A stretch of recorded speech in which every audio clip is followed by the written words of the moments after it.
بسم الله الرحمن الرحيم يا رب الأنام نحن نضع الألم بين أيديك يا كشف الغمام يا رب الأنام نحن نضع الألم بين أيديك يا كشف الغمام يا رب الأنام نحن نضع الألم بين أيديك يا كشف الغمام سماؤنا بخل مياؤها شؤوننا فيك رجاؤها سماؤنا بخل مياؤها شؤوننا فيك رجاؤها حياتنا غير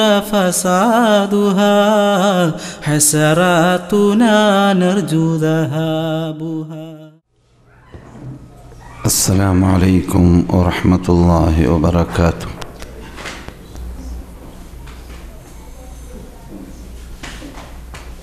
الحمد لله وحده والصلاة والسلام على من لا نبي بعده وعلى آله وصحبه ومن تبع رشدا. أما بعد، اللهم صل وسلم وبارك وأنعم على عبدك ورسولك محمد صلى الله عليه وعلى آله وصحبه أجمعين. أعوذ بالله من الشيطان الرجيم. وقل رب أدخلني مدخل صدق وأخرجني مخرج صدق واجعل لي من لدنك سلطانا نصيرا. وقل جاء الحق وزهق الباطل وقل جاء الحق وزهق الباطل إن الباطل كان زهوقا. وننزل من القرآن ما هو شفاء ورحمة للمؤمنين ولا يزيد الظالمين إلا خسارا. meine സഹോദരന്മാരെ, സഹോദരികളെ, മദീനവാസികളായ സദസ്യരെ, മറ്റു ശ്രോതാക്കളെ,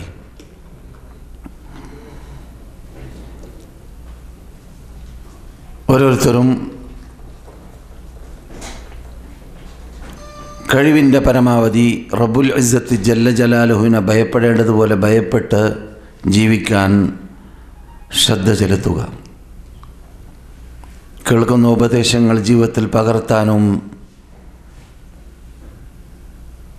പാടുപെടുക.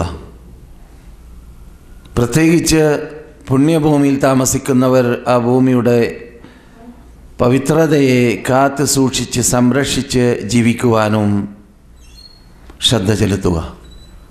അള്ളാഹു ഇതിനെല്ലാം നമ്മെ അനുഗ്രഹിക്കട്ടെ. കഴിഞ്ഞ ക്ലാസ്സിൽ നാം ആരംഭിച്ചു വെച്ച ഇസ്ലാമിക ചികിത്സ എന്ന വിഷയത്തിൻ്റെ തുടർച്ചയാണ് ഇന്ന് നിങ്ങൾ കേൾക്കാൻ പോകുന്നത്.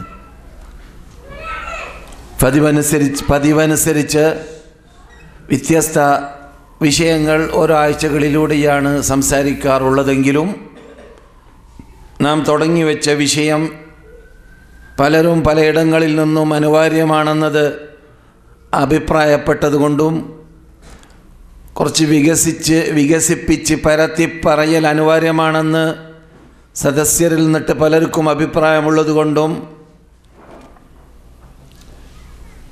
ഇക്കാലഘട്ടത്തിൽ പ്രത്യേകിച്ച് അന്ധവിശ്വാസങ്ങളിൽ നിന്ന് മുക്തരായും കൊണ്ട് റബ്ബ് ഇറക്കിയ ദീനിൻ്റെ പിന്നിൽ അണിനിരന്ന് നബിയുന മുഹമ്മദുർ റസൂലുള്ളാഹി സല്ലല്ലാഹു അലൈഹി വസല്ലം ഇവിടെ കാണിച്ചു തന്ന മാതൃക ഉൾക്കൊണ്ടുകൊണ്ട് ജീവിക്കാൻ നമ്മെ പ്രേരിപ്പിക്കുന്ന ഭാഗമാണ് യഥാർത്ഥത്തിൽ ഈ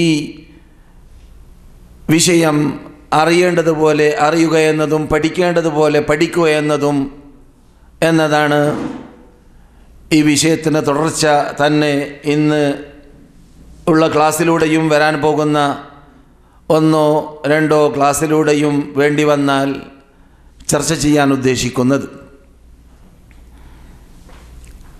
സഹോദര സഹോദരിമാരെ, കഴിഞ്ഞ ക്ലാസ്സിലൂടെ ഏകദേശം ഓർമ്മ പുതുക്കി കഴിഞ്ഞു. നിങ്ങൾ അള്ളാഹുലുള്ള വിശ്വാസം,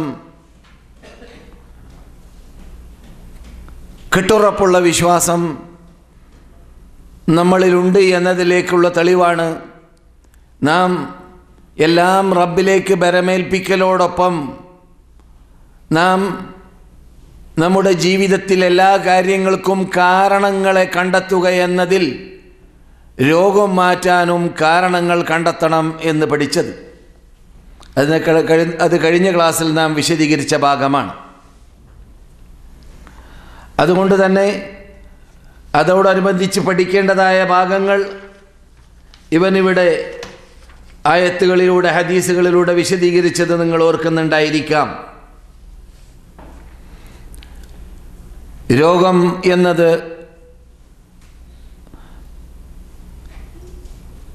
ഇവിടെ എല്ലാവർക്കും പിടിപെടാൻ സാധ്യതയുള്ളതായ ഒരു പരീക്ഷണമാണ്. പക്ഷേ അത് മുസ്ലിങ്ങൾക്കാകുമ്പോൾ, സത്യവിശ്വാസിക്കാവുമ്പോൾ അതിലൂടെ അവന് ഇഹത്തിലും പരത്തിലും നേട്ടങ്ങൾ നേടിയെടുക്കാൻ സാധിക്കുന്നു. രോഗങ്ങൾ അതിൻ്റെ യാഥാർത്ഥ്യം മനസ്സിലാക്കുമ്പോൾ അതൊരു അനുഗ്രഹമാണ് എന്ന റിസൾട്ടിലേക്കാണ് സത്യവിശ്വാസിക്കെത്താൻ സാധിക്കുക. കാരണം രോഗത്തിലൂടെ റബ്ബുൽ ഇസ്സത്ത് ജല്ല ജലാലു സത്യവിശ്വാസിയെ കഴുകി ശുദ്ധീകരിക്കുന്നു, പാപങ്ങളിൽ നിന്നിട്ടും തെറ്റുകളിൽ നിന്നിട്ടും എന്നതുകൊണ്ട്. രോഗങ്ങൾ വ്യത്യസ്ത ശൈലിയിലുണ്ട്. അതിൽ ഖൽബിയായ രോഗങ്ങളുണ്ട്, അല്ലെങ്കിൽ ഖൽബിയ്യത്തായ രോഗങ്ങൾ ബഹുവചനമാണല്ലോ. ഖൽബിയ്യത്തായ രോഗങ്ങളുണ്ട്, ബദനീയത്തായ രോഗങ്ങളുണ്ട്. ഹൃദയത്തെ ബാധിക്കുന്നതായ രോഗങ്ങൾ അൽ അംറാദുൽ ഖൽബിയ്യ വൽ അംറാദുൽ ബദനിയ്യ എന്ന് അറബിയിൽ പറയാം. ശരീരത്തെ ബാധിക്കുന്ന രോഗങ്ങളുണ്ട്, ഹൃദയത്തെ ബാധിക്കുന്ന രോഗങ്ങളുണ്ട്. ഹൃദയത്തെ ബാധിക്കുന്ന രോഗങ്ങൾ അല്ലാഹു സുബ്ഹാനഹു വ തആല ഖുർആനിൽ കപടവിശ്വാസികളെക്കുറിച്ച് ചർച്ച ചെയ്തപ്പോൾ പറഞ്ഞ ശൈലി നിങ്ങളുടെ ഓർമ്മയിലുണ്ടാകും. ഫീ ഖുലൂബിഹിം മറദുൻ ഫസാദഹുമുല്ലാഹു മറദ. അവരുടെ ഹൃദയത്തിൽ രോഗം പിടിപെട്ടിരിക്കുകയാണ്. അവരുടെ ആ രോഗത്തിൽ നിന്നിട്ട് മുക്തരാവാൻ അവർക്ക് പൂതിയില്ലാത്തതുകൊണ്ട് അവർ അതിലൂടെ രോഗങ്ങൾ വർദ്ധിച്ചുകൊണ്ടേ ഇരിക്കുന്നു. ആ മാരകമായ അവരുടെ ഹൃദയത്തിന് തട്ടിയതായ കപടവിശ്വാസം എന്ന രോഗം. എന്നാൽ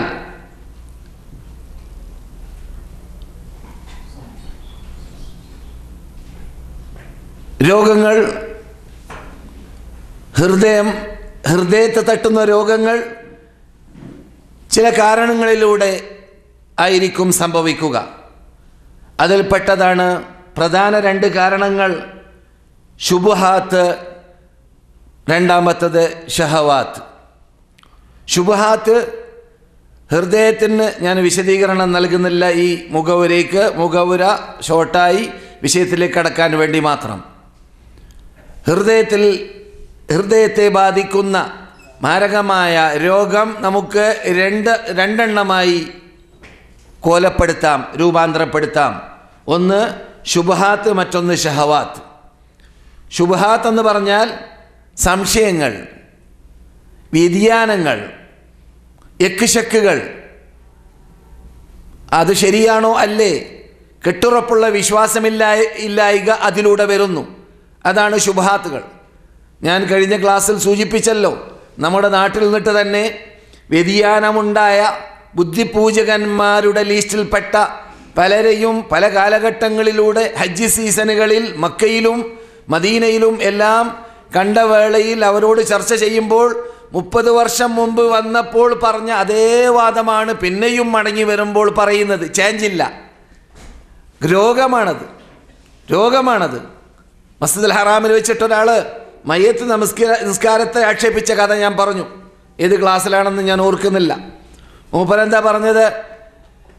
ആ മരിച്ചു കിടക്കുന്ന വ്യക്തിയുടെ ഇണയേക്കാൾ, ഭാര്യയാണെങ്കിൽ പെണ്ണാണെങ്കിൽ ഭർത്താവ്, ആണാണെങ്കിൽ ഭാര്യ, ഇണയേക്കാൾ നല്ല ഇണയെ പരലോകത്തിൽ കൊടുക്കണമെന്ന് പ്രാർത്ഥിക്കാൻ റസൂൽ കൽപ്പിച്ചിട്ടുണ്ട്, ഇല്ലേ?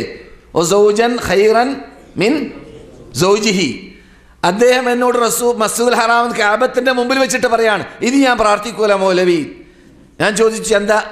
സോറി മൗലവി എന്ന് അയാൾ പറഞ്ഞോന്നറിയില്ല. ഞാനപ്പോഴും എൻ്റെ വയസ്സന്ന് 22 or 23 കോളേജിൽ 2ാം കൊല്ലം പഠിക്കുകയാണ് ഞാൻ അന്ന്, എൻ്റെ ഓർമ്മ ശരിയാണെങ്കിൽ. ഞാനിത് പ്രാർത്ഥിക്കൂല എന്ന് പറഞ്ഞു. ഞാൻ ചോദിച്ചു എന്താ കാരണം? പറഞ്ഞു, എനിക്ക് എൻ്റെ ഭാര്യ തന്നെ വേണം പരലോകത്തിലും, പിന്നെ എങ്ങനെ മറ്റാൾക്ക് അയാളെ ഭാര്യ അല്ലാതെ വേറെ നല്ല ഭാര്യയെ ഞാൻ ആവശ്യപ്പെട്ടുകൊണ്ട് പ്രാർത്ഥിക്കുക എന്നാണ് മൂപ്പരുടെ ബുദ്ധി മൂപ്പരെ കൊണ്ട് തോന്നിപ്പിച്ചത്. എടോ, ഈ അദ്ദേഹത്തിന് ഈ ഇണയേക്കാൾ നല്ല ഇണയെ കൊടുക്കണമെന്നതിൻ്റെ അർത്ഥം അദ്ദേഹത്തിന് സ്വന്തം ഭാര്യ അല്ല എന്ന് അതിനർത്ഥമുണ്ടോ? ഇത് മനസ്സിലാക്കാത്തതുകൊണ്ടാണ്, പഠിക്കാത്തതുകൊണ്ടാണ്. നിന്റെ ഭാര്യയും നിന്നെപ്പോലെ, നീ നല്ലവനാണെങ്കിൽ നിന്നെപ്പോലെ നല്ലവളായിട്ടാണ് അവൾ ജീവിച്ചതെങ്കിൽ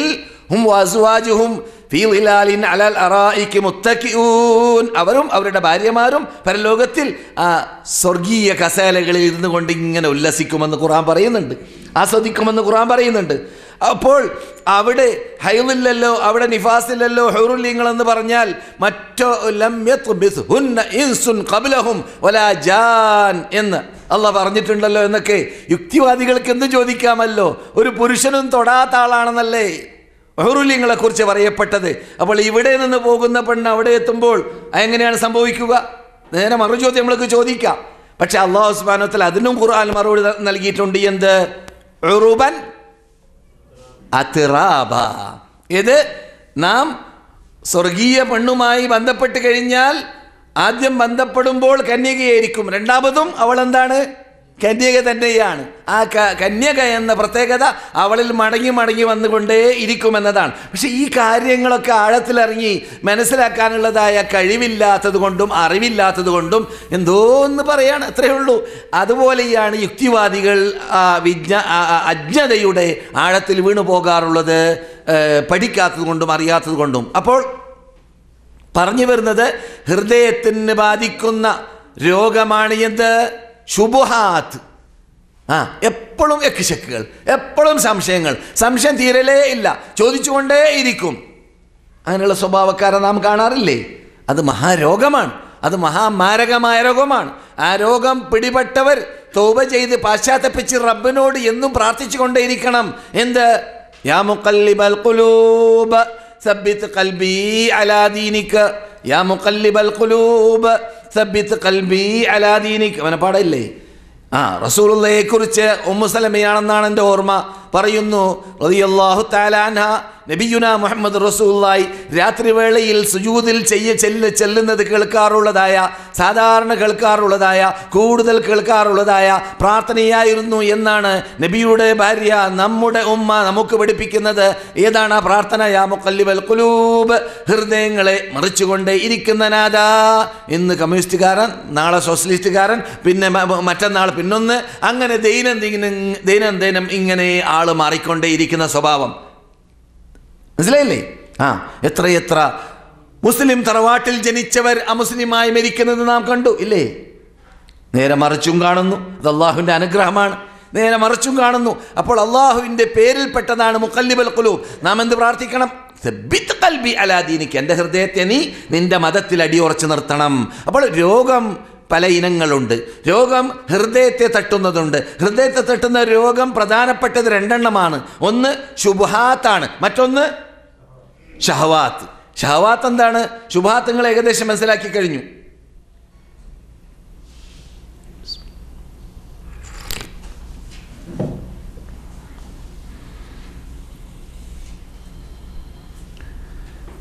ഇദാ ദുഉ ഇലല്ലാഹി വറസൂലിഹി ലിയഹ്കുമ ബൈനഹും ഇദാ ഫരീഖും മിൻഹും മുഅ്രിദൂൻ. അള്ളാഹുവിലേക്കും അള്ളാഹുവിൻ്റെ ദൂതരിലേക്കും അവരെ ക്ഷണിക്കപ്പെട്ട് കഴിഞ്ഞാൽ ആ റസൂൽ അവരുടെ ഇടയിൽ വിധി പറയാൻ വേണ്ടി എന്ത് സംഭവിക്കും? ഒരു വിഭാഗം പിന്തിരിഞ്ഞു കളയുന്നവരാണ്. ഇദാ ഫരീഖും മിൻഹും മുഅ്രിദൂൻ,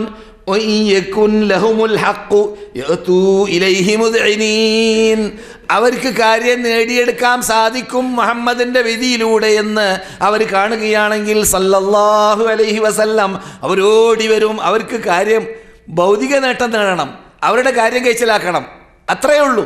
റസൂൽ അനുസരിക്കൽ അല്ലെങ്കിൽ അതിനു മുമ്പ് അള്ളാഹുവിൻ്റെ കൽപ്പന കേൾക്കൽ, അതല്ല മുഖ്യം. മാരകമായ ഹൃദയത്തിന് പറ്റിയ ശുബ്ഹാത്തുകളും രോഗങ്ങളും പിടിപെട്ടത് കൊണ്ടുള്ളതായ അപകടമാണ് ഈ പറയുന്നത്. കേട്ടോളീൻ.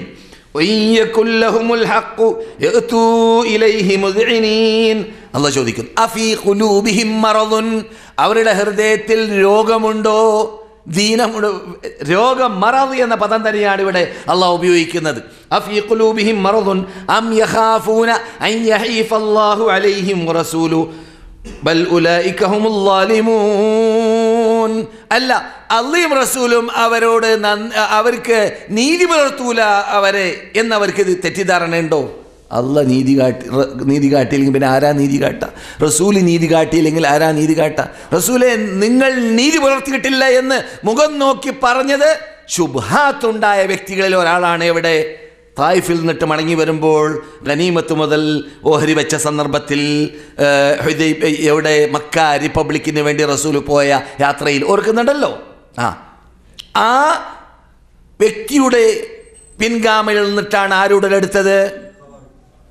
ഖവാരിജുകൾ എന്ന പഴച്ച ആദർശ വ്യതിയാനമുണ്ടായ വിഭാഗം ഉടലെടുത്തത് റസൂലുള്ളാഹിന്റെ മുഖം നോക്കിയിട്ട് നിങ്ങൾ നീതി പാലിച്ചിട്ടില്ല എന്ന് പറഞ്ഞ വ്യക്തിയുടെ ശൃംഖലയിൽ നിന്നിട്ടാണ്.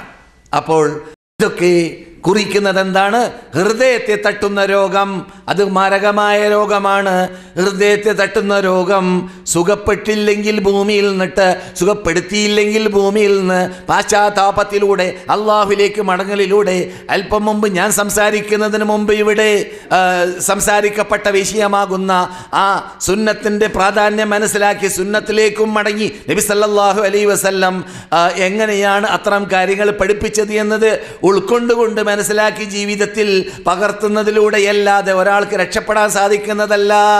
മറ്റു രോഗങ്ങൾക്ക് ചികിത്സ കിട്ടിയാലും കിട്ടിയില്ലെങ്കിലും ഈമാൻ, ഈ പറഞ്ഞ ആദർശപരമായ വ്യതിയാനം ഒരാൾക്ക് ഇല്ലെങ്കിൽ അദ്ദേഹത്തിന് മരണം വരെ രോഗത്തിൽ കിടന്ന് മരിക്കേണ്ടി വന്നാൽ പ്രയാസമില്ല.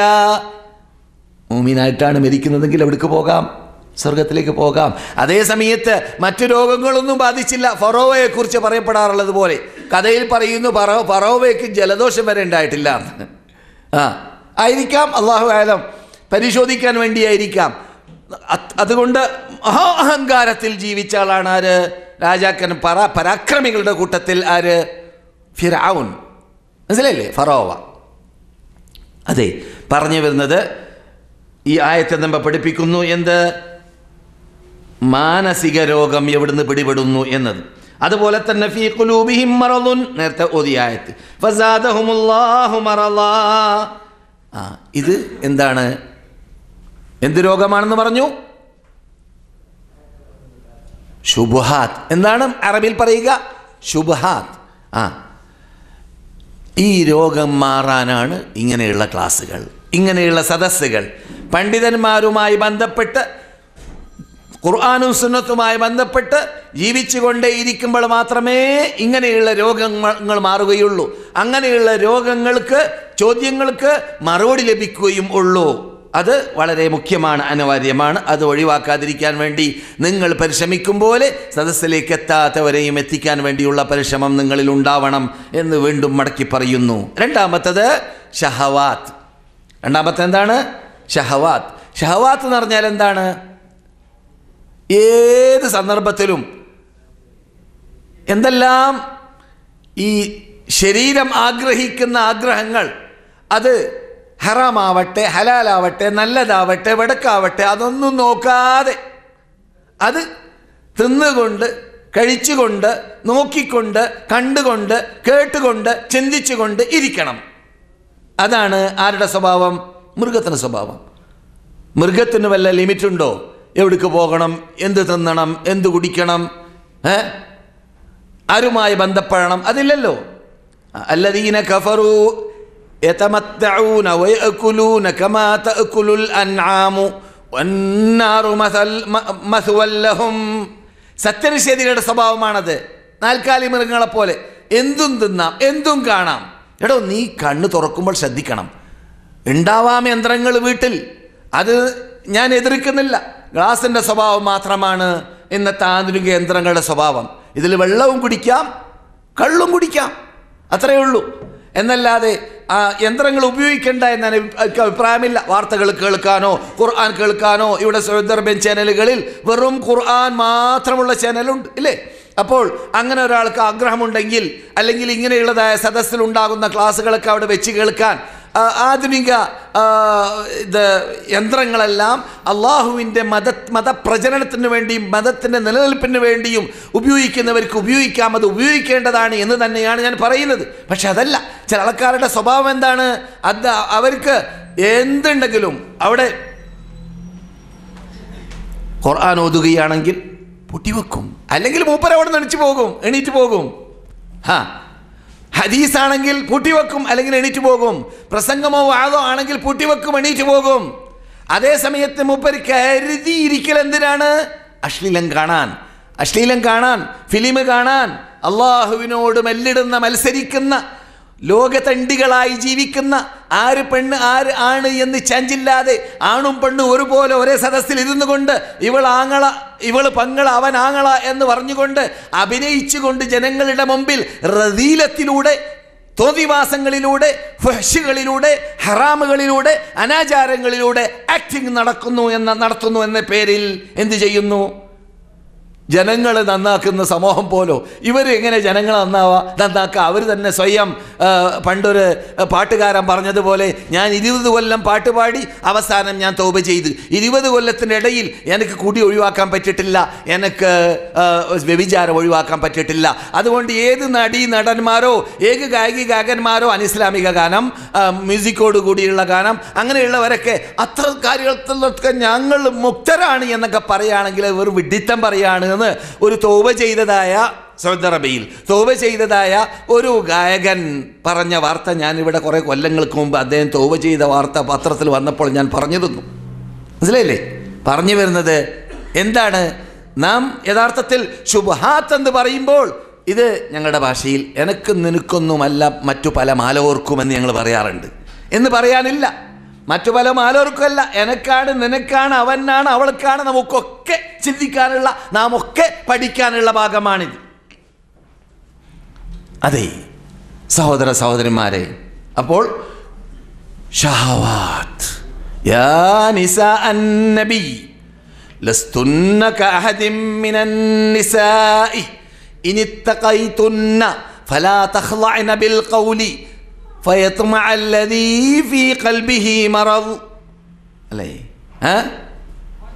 وقلنا قولا معروفا وقرن في بيوتكن ولا تبرجن تبرج الجاهلية الأولى.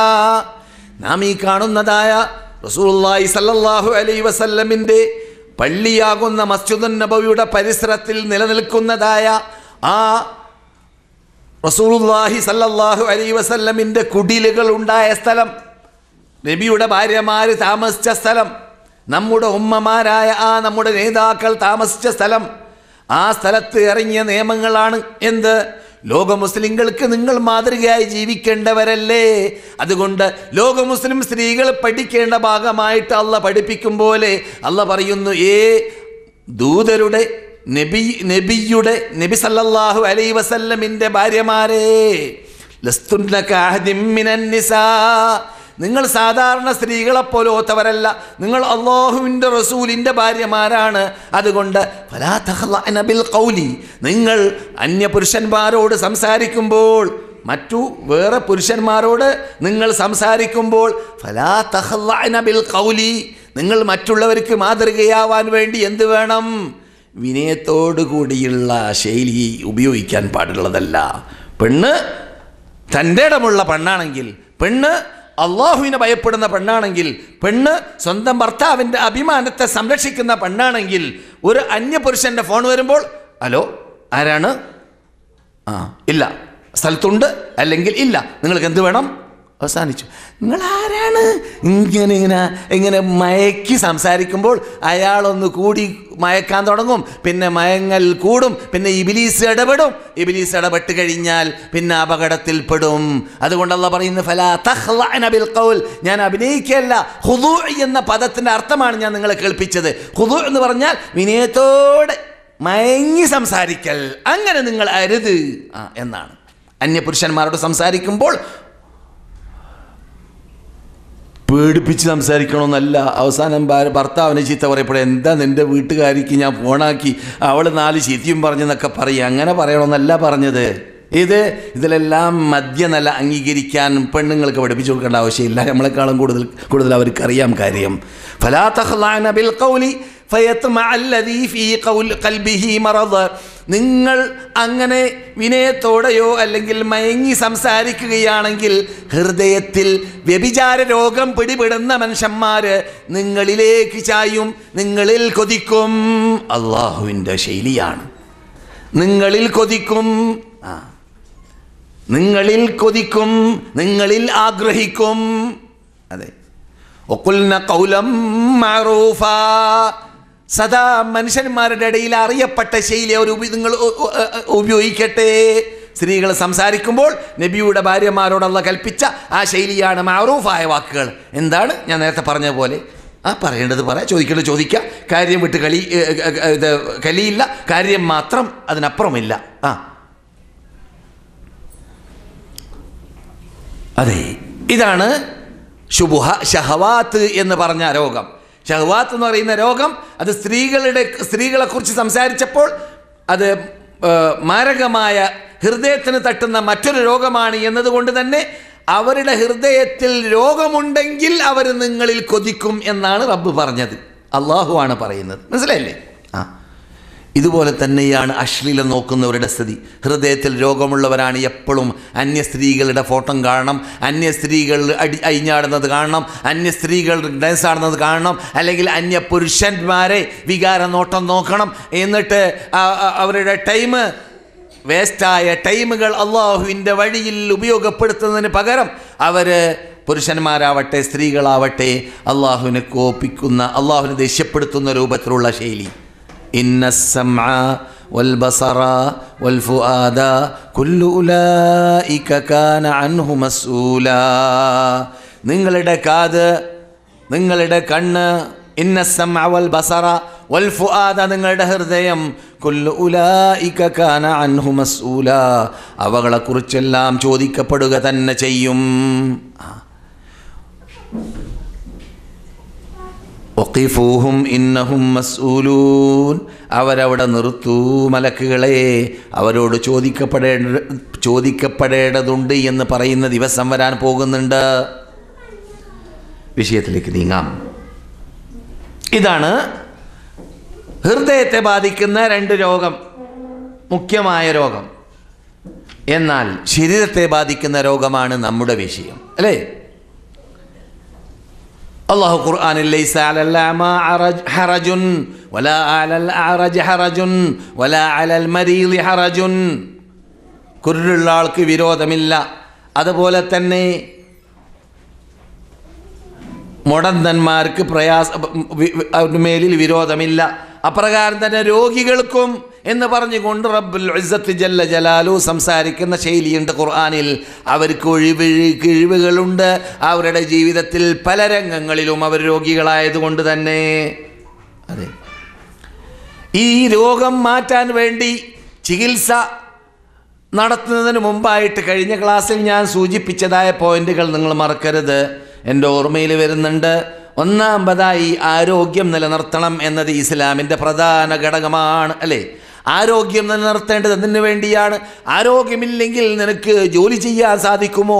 ആരോഗ്യമില്ലെങ്കിൽ നിനക്ക് നമസ്കരിക്കാൻ സാധിക്കുമോ? ആരോഗ്യമില്ലെങ്കിൽ നിനക്ക് നോമ്പ് പിടിക്കാൻ സാധിക്കുമോ? ആരോഗ്യമില്ലെങ്കിൽ നിനക്ക് ബന്ധം പുലർത്താൻ സാധിക്കുമോ? ആരോഗ്യമില്ലെങ്കിൽ നിൻ്റെ കുട്ടികളെ വളർത്തേണ്ടതുപോലെ വളർത്താൻ സാധിക്കുമോ? ആരോഗ്യമില്ലെങ്കിൽ നിനക്ക് അള്ളാഹനെ പ്രീതിപ്പെടുത്തുന്ന ശൈലിയിലുള്ള ജീവിതം ജീവിക്കാൻ നിനക്ക് സാധിക്കുമോ? ഏത് രൂപത്തിൽ പരിശോധിച്ച് നോക്കുകയാണെങ്കിൽ ആരോഗ്യമില്ലാതെ നമുക്ക് ജീവിക്കേണ്ടതുപോലെ ജീവിക്കാൻ സാധിക്കുന്നതല്ല. അതുകൊണ്ട് തന്നെ ഒരാൾ ആരോഗ്യമെന്ന അനുഗ്രഹത്തെ മനസ്സിലാക്കാൻ ആഗ്രഹമുണ്ടെങ്കിൽ ഞാൻ സദാ പറയാറുണ്ട്, അവനൊന്ന് ഹോസ്പിറ്റൽ സന്ദർശിക്കട്ടെ. വെറുതെ നിന്റെ രോഗി തന്നെ ഉണ്ടാവേണ്ടതില്ല. വെറുതെ ഒന്ന് ഹോസ്പിറ്റലിലേക്ക് പോവുക, ഒരാഴ്ചയിൽ ഒരു പ്രാവശ്യം, ഒരു മാസത്തിലൊരു പ്രാവശ്യം. എന്നിട്ട് ഓപ്പറേഷൻ തിയേറ്ററിൽ നിന്നിട്ട് ഓപ്പറേഷൻ നടത്തിയും കൊണ്ട് പുറത്ത് കൊണ്ടുപോകുന്നതായ, അല്ലെങ്കിൽ മരിക്കാൻ കിടക്കുന്നവരായ, അല്ലെങ്കിൽ ശ്വാസം കഴിക്കാതെ പ്രയാസപ്പെടുന്നവരായ, അല്ലെങ്കിൽ കിഡ്നി ഇല്ലാത്തത് കൊണ്ട് കിഡ്നി കഴിക്കൊണ്ടേയിരിക്കുന്നവരായ ആ രൂപത്തിലുള്ള പല രോഗികളെ അവൻ കാണട്ടെ. എന്നിട്ട് അവൻ അള്ളാഹു ചെയ്തതായ അനുഗ്രഹത്തെ അവൻ അറിയട്ടെ. അള്ളാഹു ചെയ്തതായ ആ അനുഗ്രഹത്തെ അവൻ സ്മരിക്കട്ടെ. എന്നിട്ട് അള്ളാഹുവിന് നന്ദി പ്രകടിപ്പിക്കാൻ അവനെ അത് പ്രേരിപ്പിക്കുക തന്നെ ചെയ്യും എന്ന് ഞാൻ പറയാറുണ്ട്. അതുകൊണ്ട് ഒന്നാമതായിട്ട് നാം മനസ്സിലാക്കേണ്ടത് 3 പ്രധാനപ്പെട്ട പോയിന്റുകളാണ്. ഒന്ന്, ഹിഫ്ദുസ്സിഹ, ആരോഗ്യത്തെ സംരക്ഷിക്കുക. ആരോഗ്യത്തെ സംരക്ഷിക്കാൻ വേണ്ടി കഴിഞ്ഞ ക്ലാസ്സിൽ നിങ്ങൾ കേട്ടു, എന്ത് റമദാൻ മാസത്തിൽ നിങ്ങൾ യാത്രയിലാണെങ്കിൽ, പ്രയാസമുണ്ടെങ്കിൽ നിങ്ങളുടെ ആരോഗ്യത്തെ സംരക്ഷിക്കാൻ വേണ്ടി എന്ത് ചെയ്യേണ്ടതില്ല? നോമ്പ് പിടിക്കണം. ഓർമ്മയുണ്ടല്ലോ, മറക്കരുത്.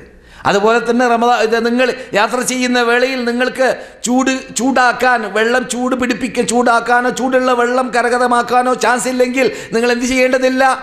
നിങ്ങൾക്ക് രോഗം പിടിപെടുമെന്ന് തോന്നുകയാണെങ്കിൽ കുളി നിർബന്ധമുണ്ട്, അല്ലെങ്കിൽ ഒതു എടുക്കേണ്ടതുണ്ട്. തണുത്ത് ഐസായ വെള്ളമല്ലാതെ ഇല്ല. രോഗം ഉള്ള വ്യക്തിയാണെങ്കിൽ അദ്ദേഹത്തിന് രോഗം വർദ്ധിക്കാതിരിക്കുവാനോ അല്ലെങ്കിൽ അത് കാരണത്താൽ രോഗം പിടിപെടാതിരിക്കാനോ വേണ്ടിയിട്ട് അദ്ദേഹത്തിന് എന്ത് ചെയ്യാം? തേമം ചെയ്യാം. എന്താണ് ഇതിൻ്റെ പിന്നിലുള്ള രഹസ്യം? ആരോഗ്യ സംരക്ഷണം എന്നതാണ് നാം പഠിച്ചു. അത് ആരോഗ്യ സംരക്ഷണം എന്ന് പറയുമ്പോൾ ആരോഗ്യം ഉണ്ടാവേണ്ടതുണ്ട്. അൽ മുഅ്മിനുൽ ഖവിയ്യു ഖൈറുൻ, അല്ലെങ്കിൽ അഫ്ളലു ഇൻദല്ലാഹി മിനൽ മുഅ്മിനി അൽ മുഅ്മിനുൽ ഖവിയ്യു ഖൈറുൻ വഅഫ്ളലു ഇൻദല്ലാഹി മിനൽ മുഅ്മിനിൽ ളഈഫ്. വഫീ കുല്ലിൻ ഖൈർ. ശക്തിയുള്ള ആരോഗ്യമാണ് ഉദ്ദേശിക്കുന്നത്. ശാരീരിക ശക്തിയുള്ള മുഅ്മിൻ, ഔ കമാ ഖാല അലൈഹി സ്വലാത്തു വസ്സലാം, ആരോഗ്യ ശക്തിയുള്ളതായ സത്യവിശ്വാസി അള്ളാഹുവിൻ്റെ അടുക്കൽ ഖൈറുന്നല്ല, അഹബ്ബു ഇലല്ലാഹ്, അൽ മുഅ്മിനുൽ ഖവിയ്യു, ശക്തിയുള്ള മുഅ്മിൻ, അഹബ്ബു ഇലല്ലാഹ്, അള്ളാഹ്ക്ക് ഏറ്റവും ഇഷ്ടമുള്ള ആളാണ്. ആരേക്കാൾ? ശേഷികെട്ട മുഅ്മിനേക്കാൾ. അപ്പോൾ ഒരാളുടെ പ്രവർത്തനം കൊണ്ടല്ല ശേഷിക്കേട് വന്നത്, അദ്ദേഹത്തിന് യഥാർത്ഥത്തിൽ രോഗം കാരണത്താൽ ശേഷിക്കേട് വന്നതാണ്. അങ്ങനെയുള്ള ആൾ ഈ ഹദീസ് കേൾക്കുമ്പോൾ എന്താ അള്ളാഹ്ക്ക് എന്നോട് ചൊടിയോ എന്ന് വിചാരിക്കാതിരിക്കാൻ വേണ്ടി റസൂൽ പറയുന്നു, ഫീ കുല്ലിൻ ഖൈർ. എല്ലാവരും മുഅ്മിനാണെങ്കിൽ സത്യവിശ്വാസി എപ്പോഴും നന്മയിൽ തന്നെയാണ്. സത്യവിശ്വാസി രോഗിയാണെങ്കിലും ശേഷികെട്ട ആളാണെങ്കിലും അവൻ നന്മയിൽ തന്നെയാണ്. ആ നന്മയുള്ളവരിൽ തന്നെ ഏറ്റവും നല്ലവർ, അള്ളാഹ്ക്ക് ഇഷ്ടമുള്ളവർ ആരാണ്? അള്ളാഹ്ക്ക് വേണ്ടി പ്രവർത്തിക്കുന്ന, അള്ളാഹ്ക്ക് വേണ്ടി എത്തിക്കുന്ന, അള്ളാഹ്ക്ക് വേണ്ടി ഹിജ്റ പോകുന്ന, അള്ളാഹ്ക്ക് വേണ്ടി യുദ്ധം ചെയ്യുന്ന, അള്ളാഹ്ക്ക് വേണ്ടി മത്സരിക്കുന്ന, അള്ളാഹ്ക്ക് വേണ്ടി ഉറക്കൊഴിയുന്ന. അതിനൊക്കെ എന്ത് വേണം? ആരോഗ്യം വേണം. തടിക്ക് താക്കത്ത് വേണം, ശക്തി വേണം. അതുകൊണ്ടാണ് അങ്ങനെ പറയാൻ കാരണം. എന്തുകൊണ്ട്? മുഅ്മിൻ സത്യവിശ്വാസിയാകുമ്പോൾ ശക്തിയുള്ള മുഅ്മിനാണെങ്കിൽ അവൻ അത് എന്തിനു വേണ്ടി ഉപയോഗിക്കും?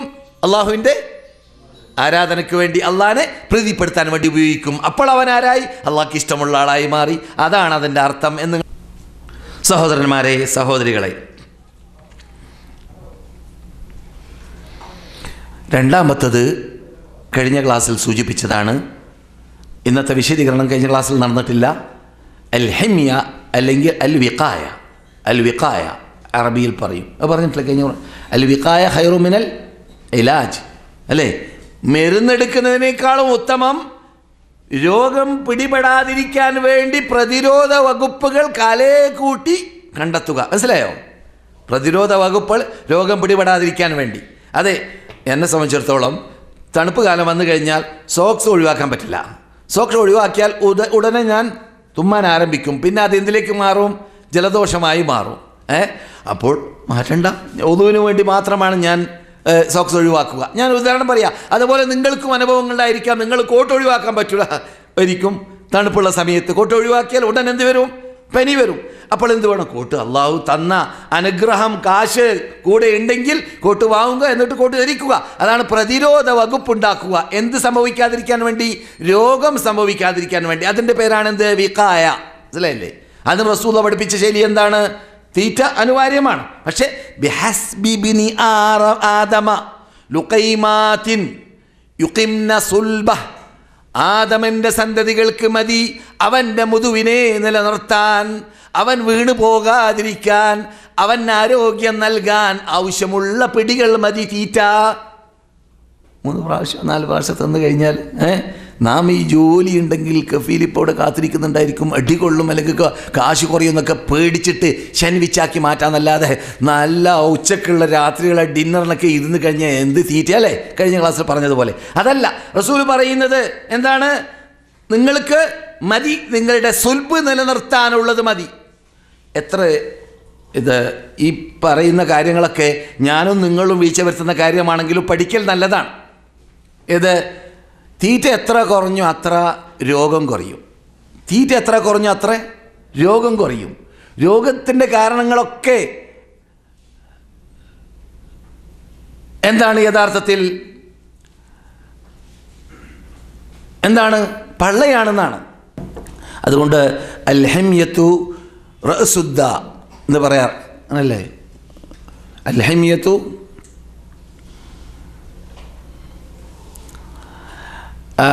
പള്ള രോഗങ്ങളുടെ തലയാണ്. രോഗമുണ്ടാവാനുള്ള കാരണം പള്ളയാണ്. ഓർമ്മയിൽ വരുന്നില്ല പദം, അറബി പദം. അത് ഹദീസല്ല കേട്ടോ, അതുകൊണ്ടാണ് ഓർമ്മയിൽ വരാത്ത. ഹദീസല്ല, പഴമൊഴിയാണ്. അതേ സമയത്ത് ഹിമായ നടക്കുക, വിഖായത്ത് നടത്തുക, പ്രതിരോധ വകുപ്പുണ്ടാക്കുക, തിന്നേണ്ടത് തിന്നുക, തിന്നേണ്ട സമയത്ത് തിന്നുക, തിന്നൽ വർദ്ധിക്കാതിരിക്കുക എന്നീ കാര്യങ്ങൾ സംരക്ഷണം ഉണ്ടാവുക എന്നത് അതാണ് രോഗങ്ങൾ മാറാനുള്ളതായ പ്രധാന ഭാഗം എന്നാണ്. അതെ, അതുകൊണ്ട് റസൂൽ പറയുന്നു ബിഹസ്ബി ഇബ്നി ആദമ ലുഖൈമാത്തിൻ യുഖിംന സുൽബ ഫഇൻ കാന ലാ ബുദ്ദ ഫാഇല. ഇനി അവന് റസൂൽ പറഞ്ഞതുപോലെ അല്പം തിന്നാൽ പോരാ, കുറച്ച് കൂടുതൽ തിന്നണമെന്ന് പൂതിയുണ്ടെങ്കിൽ റസൂല് പറയുകയാണ് ഫസുലുസുല്ലി തആമിഹി, അവൻ്റെ പള്ളയെ 3 ഭാഗമാക്കി അവൻ ഡിവൈഡ് ചെയ്യട്ടെ. ഒരു ഭാഗം അവൻ ഭക്ഷണത്തിന് വേണ്ടി ഉപയോഗിക്കട്ടെ, 2ാമത്തെ ഭാഗം അവൻ വെള്ളത്തിന് ഉപയോഗിക്കട്ടെ, 3ാമത്തെ ഭാഗം അവൻ ശ്വാസം കഴിക്കാൻ ഫ്രീ ആക്കി വിടട്ടെ. നബിയുനാ മുഹമ്മദ് റസൂലുള്ളാഹി കഴിഞ്ഞ ക്ലാസ്സിൽ കേട്ട ഹദീസാണത്. ഇതെന്തിനാ ഇപ്പോൾ പറഞ്ഞു? ഹിമ്യ 2ാമത്തതാണ്. ശരീരത്തിൽ രോഗം ബാധിക്കാതിരിക്കാൻ വേണ്ടി ഖുർആൻ, ഇസ്ലാം കൽപ്പിക്കുന്ന സംരക്ഷണത്തിൻ്റെ മറ്റൊരു ഭാഗം എന്നതാണ്. 3ാമത്തത് ഇസ്തിഫ്രാഗ് അൽ മവാദൽ ഫാസിദ. ശരീരത്തിൽ ഫാസിദത്തായ പല സാധനങ്ങളുണ്ട്, അത് ഒഴിവാക്കേണ്ട സമയത്ത് ഒഴിവായിക്കൊണ്ടേയിരിക്കുക, അതിൽ നിന്നിട്ട് മുക്തനാവുക. അപ്പോൾ എന്ത് സംഭവിക്കും? രോഗത്തിൽ നിന്നിട്ട് മുക്തനാവാൻ സാധിക്കും, രോഗത്തിൽ രക്ഷപ്പെടാൻ സാധിക്കും. തുമ്പേണ്ട സമയത്ത് തുമ്പിയില്ലെങ്കിൽ നമുക്ക് ബേജാറ് വരുന്നല്ലേ? അതൊരു സാധനമാണ്. തുമ്പണം, തുമ്പൽ വന്നു കഴിഞ്ഞാൽ അല്ലേ? തുമ്പിയില്ലെങ്കിൽ വലിയ ബേജാറല്ലേ? എന്നതുപോലെ അതുപോലെ തന്നെ മൂത്രം ഉണ്ടായാൽ പോകണം. നേരെ മറിച്ച് മൂത്രം പോകാതിരിക്കുന്ന രൂപത്തിലുള്ള രോഗം ബാധിക്കുന്നവരെ കുറിച്ച് നിങ്ങളൊന്ന് ആലോചിച്ച് നോക്കുക. മൂത്രം പോകുന്നില്ല, എന്തായിരിക്കും സ്ഥിതി? അപ്പോൾ അള്ളാഹുവിൻ്റെ അനുഗ്രഹം മനസ്സിലാക്കാൻ അത് മാത്രം മതി. മൂത്രം പുറത്തു പോകുന്നില്ല, യന്ത്രം ഉപയോഗിക്കേണ്ടി വരുന്നു പോകണമെങ്കിൽ, അങ്ങനെയുള്ള രോഗികളില്ലേ? അപ്പോൾ മൂത്രം പോകേണ്ടതുപോലെ പോകേണ്ട സമയത്ത് പോയിക്കൊണ്ടേയിരിക്കണം, കാഷ്ടം പോകേണ്ടതുപോലെ പോകേണ്ട സമയത്ത് പോയിക്കൊണ്ടേയിരിക്കണം. അതുകൊണ്ട് റസൂലുള്ളാഹി സ്വല്ലല്ലാഹു അലൈഹി വസല്ലം പറയുകയുണ്ടായി, ഒരാൾക്ക് മൂത്രിക്കാൻ മുട്ടുന്ന സമയത്ത് അല്ലെങ്കിൽ കാഷ്ടിക്കാൻ മുട്ടുന്ന സമയത്ത്, മൂത്രിക്കാൻ എടുത്ത സമയത്ത് അദ്ദേഹം പള്ളിയിലേക്ക് ജമാഅത്തിന് പോകാൻ പാടില്ല. അതാണ് ആദ്യം ചെയ്യേണ്ടത്. കാരണം അവൻ്റെ നമസ്കാരത്തിൽ ഖുശൂഉ ഖുദൂഉ ഭക്തിയോ ഉണ്ടാകുന്നതല്ല. മനസ്സിലായില്ലേ? നമ്മൾ പറഞ്ഞറിയിക്കേണ്ടതല്ലേ, നമുക്ക് അറിയുന്നതാണ്. അതുകൊണ്ടാണ് അതൊക്കെ ക്ലിയർ ആക്കിയിട്ടായിരിക്കും എവിടേക്ക് പോകേണ്ടത്? അള്ളാഹുവിൻ്റെ ഹദ്റത്തിൽ നിൽക്കേണ്ടത്. അൽഹംദുലില്ലാ പറയുമ്പോൾ അർത്ഥം ഉൾക്കൊണ്ട് പറയാൻ അത് സഹായകമാകും. അതേസമയത്ത് മൂത്തിരിക്കാനോ കാഷ്ടിക്കാനോ ഉള്ള സമയത്താണ് ഒരാളത് ചെയ്യുന്നതെങ്കിൽ അത് സംഭവിക്കില്ല. അപ്പോൾ ഇങ്ങനെയുള്ള വെടക്കായ കാര്യങ്ങൾ നീക്കം ചെയ്യുമ്പോൾ രോഗത്തിൽ നിന്നിട്ട് മോചനം നേടാൻ സാധിക്കുന്നു. അത് ഇസ്ലാം കൽപ്പിച്ച ഭാഗമാണ്.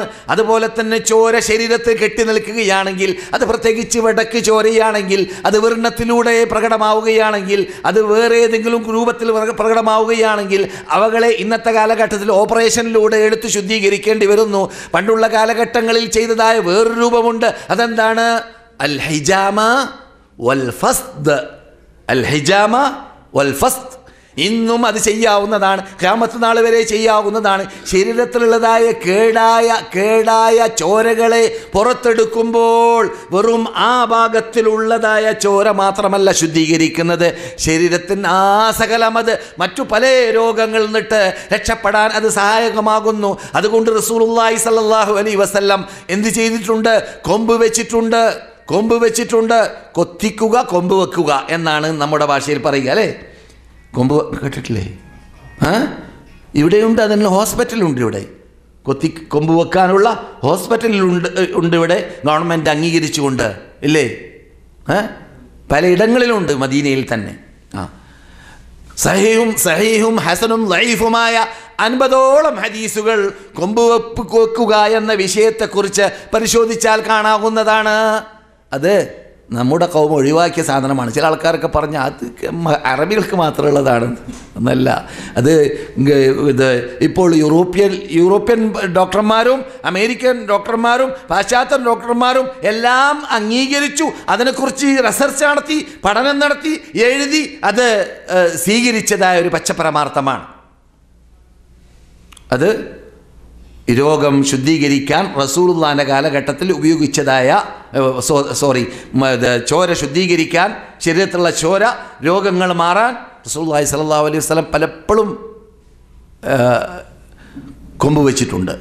നബി ഹജ്ജിന് വേണ്ടി പോയ വേളയിൽ നബിയുടെ ഹജ്ജിൽ കാണാം, ഞാൻ പലപ്പോഴും പറഞ്ഞിട്ടുണ്ട്. വഴിമധ്യ വെച്ചിട്ട് നബിക്ക് വേദനയുണ്ടായി.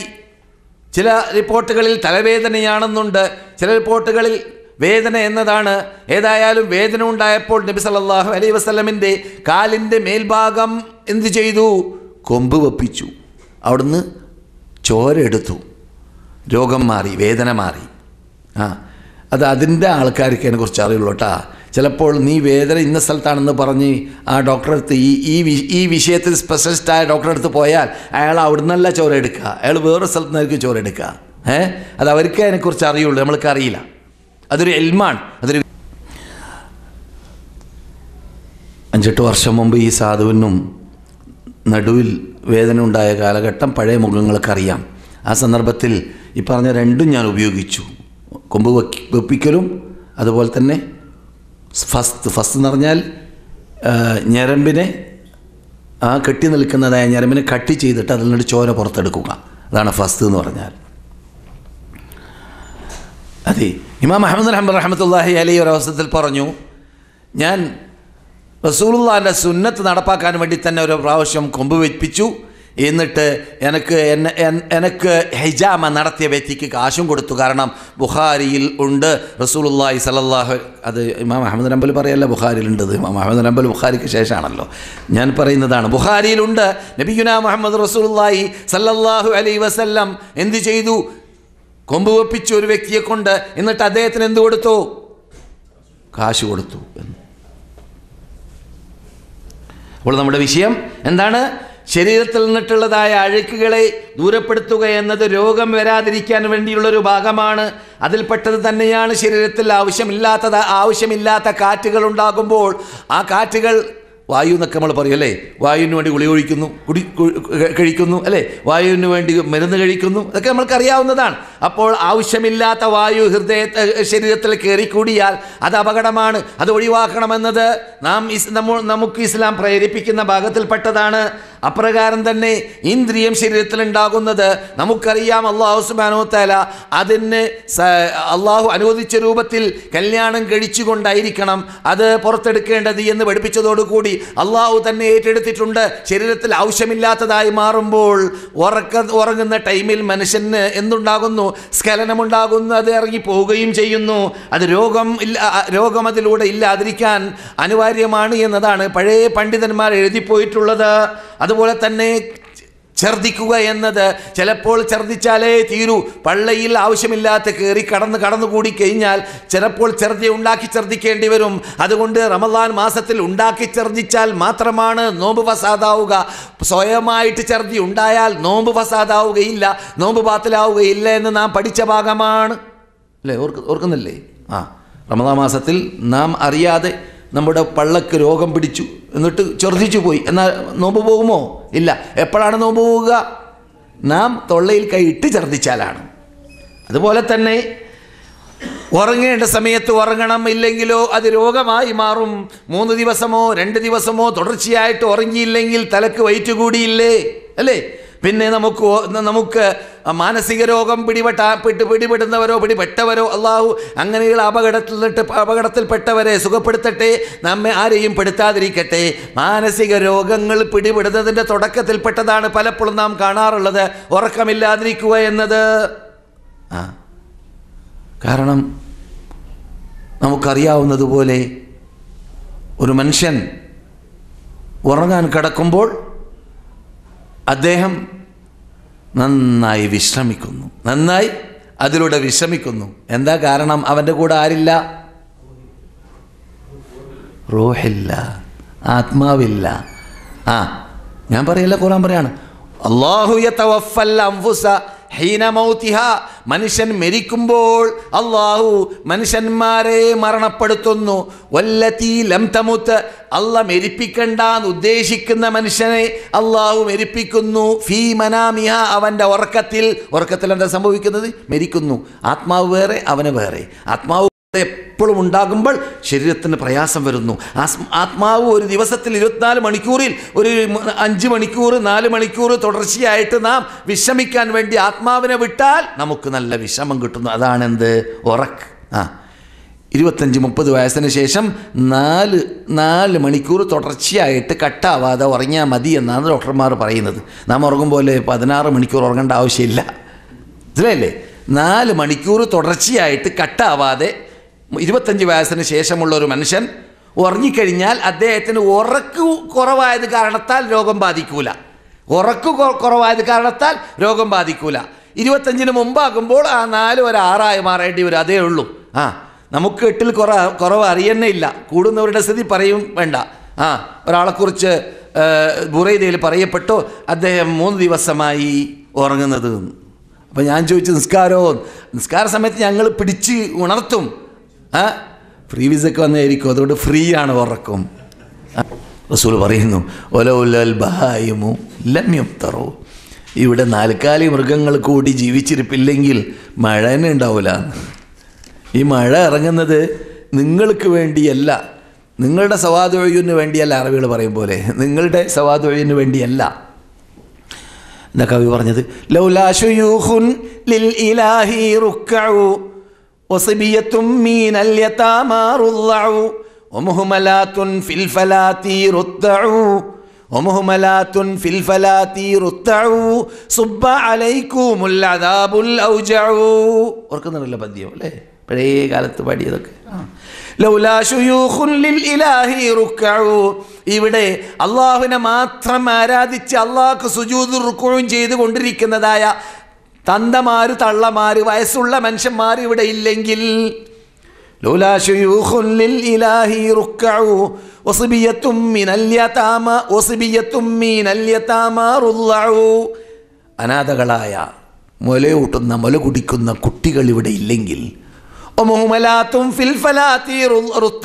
റസൂൽ പറഞ്ഞ 4 കാലി മൃഗങ്ങൾ മേഞ്ഞുകൊണ്ടിരിക്കുന്നതായ 4 കാലി മൃഗങ്ങൾ ഇവിടെ ഇല്ലെങ്കിൽ, സുബ്ബ അലൈക്കുമുൽ അദാബുൽ ഔജഉ, വേദനാജനകമായ ശിക്ഷ പണ്ടേ നിങ്ങളിലേക്ക് അല്ലാഹ് ഇറക്കിയിരുന്നേനെ. എന്താ ഇറങ്ങാത്തത്?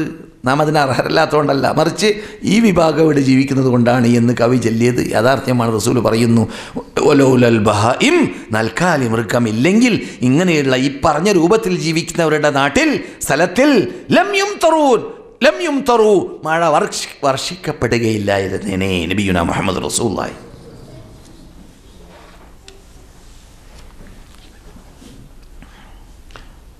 വലം യൻഖുദു അഹദല്ലാഹി വഅഹദ റസൂലിഹി. 4-മത്തത് 5 കാര്യമാണ് റസൂൽ പറഞ്ഞത്. വലം യൻഖുദു അഹദല്ലാഹി വഅഹദ റസൂലിഹി ഇല്ലാ സല്ലത്തല്ലാഹു അലൈഹിം അദുവ്വൻ മിൻ ഗൈരിഹിം ഫൗഖിദു ബഅദ മാ ഫീ ഐദീഹിം.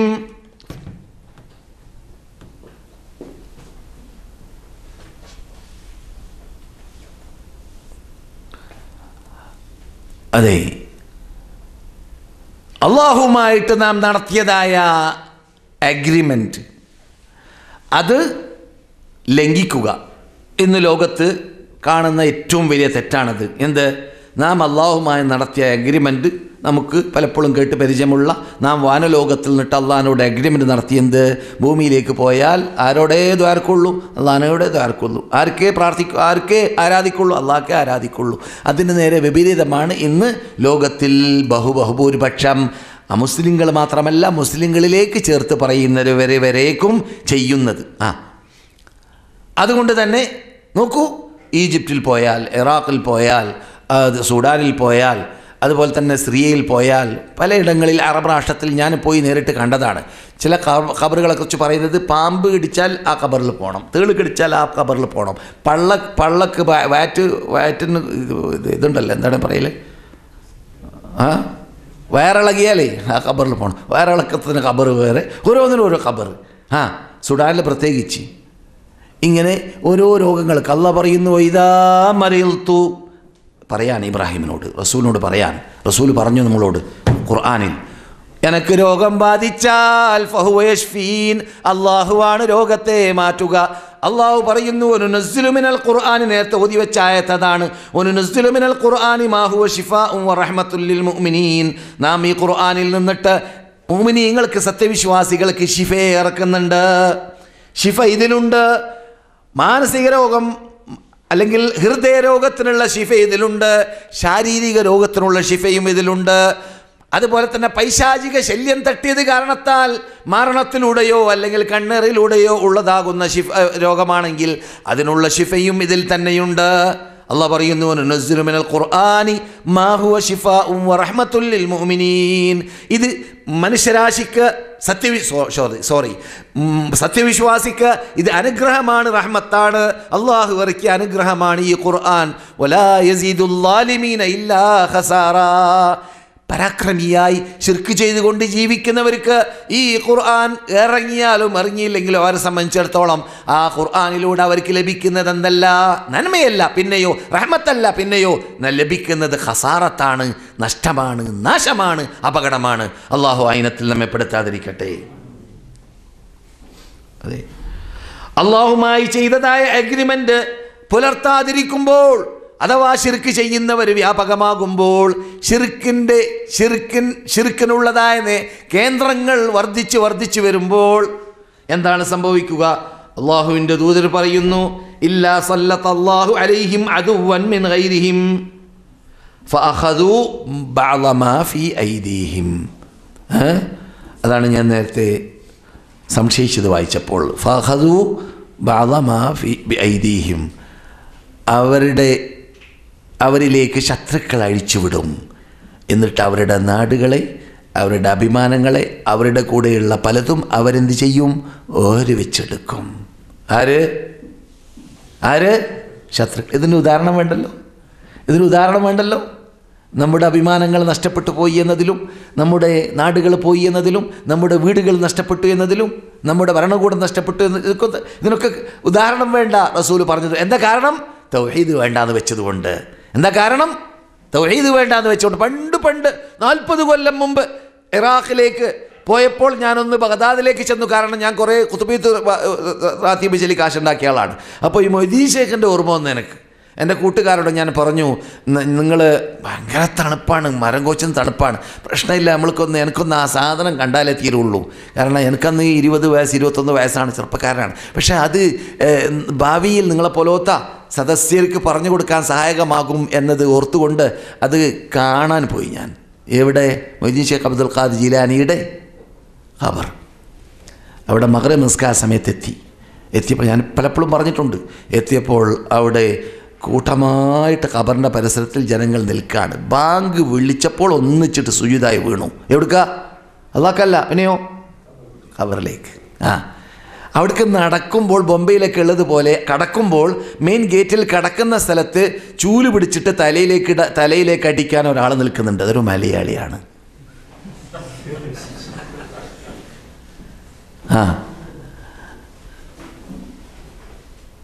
നമ്മുടെ സി എച്ച് അഹമ്മദ് കോയ പറഞ്ഞതുപോലെ നാമില്ലാത്ത സ്ഥലമില്ലല്ലോ. എവറസ്റ്റ് കൊടുമുടിയിലേക്ക് എത്തിയപ്പോൾ കാഫി കൊടുക്കുകയാണെന്നൊക്കെ പറഞ്ഞ കഥ നമ്മൾ കേൾക്കാറുണ്ട്. സി എച്ച് അഹമ്മദ് കോയ പണ്ട് പറയലാണ്. അത് യാഥാർത്ഥ്യം അല്ലെങ്കിൽ രസമാണ്. അവിടെ യാഥാർത്ഥ്യമല്ല. ഇവിടെ എവറസ്റ്റിലൊന്നും ഇവിടെ നമ്മൾ തന്നെ എത്തിയിട്ടില്ല, വേറെ ആരോ എത്തിയതാണെന്ന് ആദ്യം കയറിയപ്പോൾ അല്ലേ. ആദ്യം കയറിയപ്പോൾ ആരോ കയറി എത്തിയതാണ്. അവിടെ പിന്നെ പ്രഹസനങ്ങളുണ്ട്.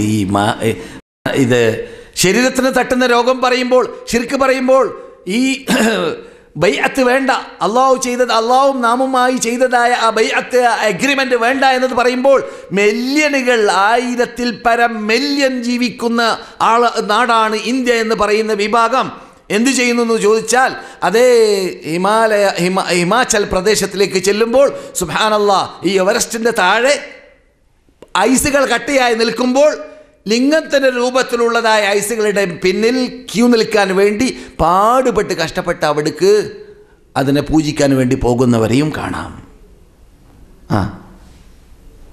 ഐസ് ലിംഗരൂപം, എന്നിട്ട് അതിനെ പൂജിക്കാൻ പോവാം, അതിൽ ബർക്കത്തെടുക്കാൻ പോവാം. എത്ര പ്രയാസപ്പെട്ടിട്ടാണ് പോകുന്നതെന്നറിയാമോ? നിങ്ങൾക്ക് ചിരിക്കാൻ തോന്നുകയാണല്ലേ? യഥാർത്ഥത്തിൽ കരയേണ്ടതാണ് രംഗം. എന്തുകൊണ്ട്? നമ്മുടെ നാട്ടിൽ അതിനേക്കാളും വലിയ പ്രഹസനങ്ങൾ ഇസ്ലാമിലേക്ക് ചേർത്ത് പറയുന്നവർ ചെയ്യുന്നുണ്ട്. ശരിക്ക് ഖബറിൻ്റെ പരിസരത്തിൽ പൊട്ടിടുന്നവരുണ്ട്. ആജിമാർ തലപ്പാവം ധരിച്ചിട്ട് ഇല്ലേ, പൊട്ടിടുന്നവർ. തേങ്ങ പൊട്ടിക്കുന്നവരുണ്ട് ഇല്ലേ. അമ്പലത്തിൽ കാട്ടുന്നത് പോലെ കാട്ടുന്നതായ സ്ഥലങ്ങളുണ്ട്. ആനപ്പോക്ക് നടക്കുന്ന നാടില്ലേ നമ്മുടെ നാട്ടിൽ? ഒരവസരത്തിൽ ഞാൻ തന്നെ 10-30 വർഷം മുമ്പ് കണ്ട വാർത്ത നിങ്ങളോട് പറഞ്ഞിട്ടുണ്ട്. നിങ്ങളും കണ്ടിരിക്കാം. മനോരമയിൽ ഇങ്ങനെ കണ്ടു ഒരു ആനപ്പോക്ക്. താഴെ എഴുതിയിരിക്കുകയാണ് 80 ആനയാണെന്ന്. പത്രക്കാരൻ ചോദിക്കുന്നത് എന്താ 80 എന്ന്. മറുപടി പറയുന്നു, അത് അവിടെ കിടക്കുന്ന ഒലി മരിച്ചിട്ട് 80 കൊല്ലമായി, അങ്ങനെ 80 ആന. ഇതൊക്കെ നമ്മുടെ നാട്ടിൽ മുസ്ലിങ്ങളുടെ പേരിൽ നടക്കുന്നതായ കരിഞ്ചന്തയാണ്. അള്ളാഹു അവർക്ക് ഹിദായത്തിലാക്കട്ടെ, സന്മാർഗത്തിലേക്ക് നീക്കട്ടെ. എന്നിട്ടും തൗഹീദ് പറയാനായിട്ടില്ല, സത്യം പറയാനായിട്ടില്ല, അതൊക്കെ പറഞ്ഞാൽ ആളെ കിട്ടൂല, അതൊന്നും പറയാൻ നിൽക്കണ്ട എന്നൊക്കെ പറയുന്നവരും ഉണ്ടാവാറുണ്ട് മുസ്ലിങ്ങളുടെ ലിസ്റ്റിൽ. അള്ളാഹു ഒരു ഹിദായത്തിലാക്കട്ടെ. ഇത് പറയുന്നവർ ഇത് പറയണം, അത് പറയുന്നവർ അത് പറഞ്ഞോട്ടെ എന്ന് ഞാൻ മറുപടി പറയും. നിങ്ങൾക്ക് പറയാൻ ഇഷ്ടമില്ലെങ്കിൽ നമ്മൾക്ക് നിർബന്ധമായി നബിമാർ പറഞ്ഞതാ പറയൽ നിർബന്ധം. നബിമാർക്ക് അടികൊണ്ടതും ഇടികൊണ്ടതും അവരെ നാട് കടത്തപ്പെട്ടതും അത് പറഞ്ഞപ്പോഴാണ്. വേറെ വല്ല കാര്യം പറഞ്ഞാൽ അവരെ നാട് കടത്തപ്പെട്ടോണമെന്നില്ല എന്നതാണ് ഈ ചരിത്രം പഠിപ്പിക്കുന്നത്. എല്ലാം പറയണം. ഇസ്ലാമിൻ്റെ കാര്യമാണെങ്കിൽ ഒന്ന് മറച്ചു വെക്കണമെന്ന്, പറയാതിരിക്കണമെന്ന്, ശർക്കര മറ്റത് കൊപ്പരാന്ന് പറയണമെന്ന് ഞാൻ പറയാറില്ല. അങ്ങനെ എനിക്ക് അഭിപ്രായവുമില്ല. പക്ഷേ ഓരോന്നിനും നൽകേണ്ട പ്രാധാന്യം നൽകണം, അത് നൽകിക്കൊണ്ടേ ഇരിക്കണം. അത് അനിവാര്യമാണ്. അതുകൊണ്ടാണ് ഏത് പേജ് പരിശോധിച്ചാൽ, ഖുർആനിലെ ഏത് പേജ് പരിശോധിച്ചാൽ തൗഹീദില്ലാത്ത പേജില്ല കൂട്ടരേ. തൗഹീദില്ലാത്ത പേജ് ഖുർആനിൽ മറിച്ചാൽ കാണൂല. അള്ളാഹിനെ കുറിച്ച് സംസാരിക്കാത്ത, അള്ളാഹ് ആരാധനയുടെ ഭാഗങ്ങൾ പറയാത്ത, അള്ളാഹുവിൻ്റെ വിധിവിലക്കുകൾ പറയാത്ത ഒരു പേജും ഈ ഖുർആൻ മറക്കുമ്പോൾ കാണാൻ സാധിക്കുന്നതല്ല. അത് വളരെ അനിവാര്യമാണ്. അതാണ് അള്ളയും റസൂലുമായി, അള്ളയോടും റസൂലിനോടും ചെയ്തതായ ഉടമ്പടി പാലിക്കാതിരുന്നാൽ ജനങ്ങൾ ഇല്ലാ സല്ലല്ലാഹു അലൈഹിം അദുവ്വൻ മിൻ ഗൈരിഹിം, അവരല്ലാത്തവരിൽ നിന്നിട്ട് ശത്രുക്കളെ അവരിലേക്ക് അള്ളാഹ് അഴിച്ചുവിടും. എന്നിട്ടോ ആ ശത്രുക്കൾ അവരിൽ നിന്നിട്ട് ചിലത് എന്ത് ചെയ്യും? പറച്ചെടുക്കും. അത് നിങ്ങൾ കേട്ടു. അഞ്ചാമത്തത് وما لم تحكم أئمتهم بكتاب الله ويتخيروا بما أنزل الله إلا جعل الله بأسهم بينهم. അള്ളാഹു സുബ്ഹാനഹു വ തആല മുസ്ലിങ്ങളിലേക്ക് ഇറക്കിയ ഖുർആനിനെ അവരുടെ കയ്യിൽ ഇസ്ലാം മതം നടപ്പാക്കാൻ പറ്റുന്ന ഭരണകൂടം ഉണ്ടായിട്ട് പോലും അവരുടെ ഇടയിൽ അത് നടപ്പാക്കണ്ട എന്ന് വെക്കുകയാണെങ്കിൽ ആധിപത്യം അവർക്ക് അല്ലാഹ് നൽകി, നാട് അവർക്ക് നൽകി, എല്ലാം അവരുടെ കൂടെയുണ്ട്. 90% അവരാണ് താമസിക്കുന്നത്, ചിലപ്പോൾ 100% അവരാണ് താമസിക്കുന്നത്. അവരുടെ കൂടെ ഖുർആനുണ്ട്, നൂറുകണക്കിൽ പള്ളികളുണ്ട്, നൂറുകണക്കിൽ മദ്രസകളുണ്ട്, എല്ലാം ഉണ്ടായിട്ട് അവരാണ് ബഹുഭൂരിപക്ഷം.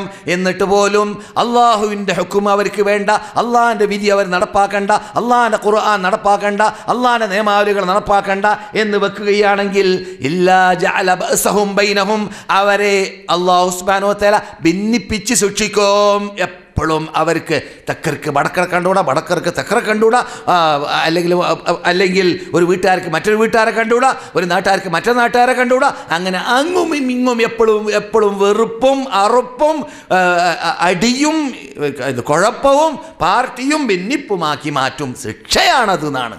ജഅല ബഅസഹും ഖുൽ ഹുവൽ ഖാദിറു അലാ അൻ യുനസ്സില അലൈക്കും അദാബൻ മിൻ ഫൗഖിക്കും ഔ മിൻ തഹ്തി അർജുലിക്കും ഔ, ശ്രദ്ധിക്കുക ഹാഫിദീങ്ങൾ, ഔ യൽബിസക്കും ഷിയാ, അവരെ ഞാൻ ഭിന്നിപ്പിച്ച് പരിശോധിക്കും. ഭിന്നിക്കുമ്പോൾ തമ്മിൽ അങ്ങും ഇങ്ങുമാണ്.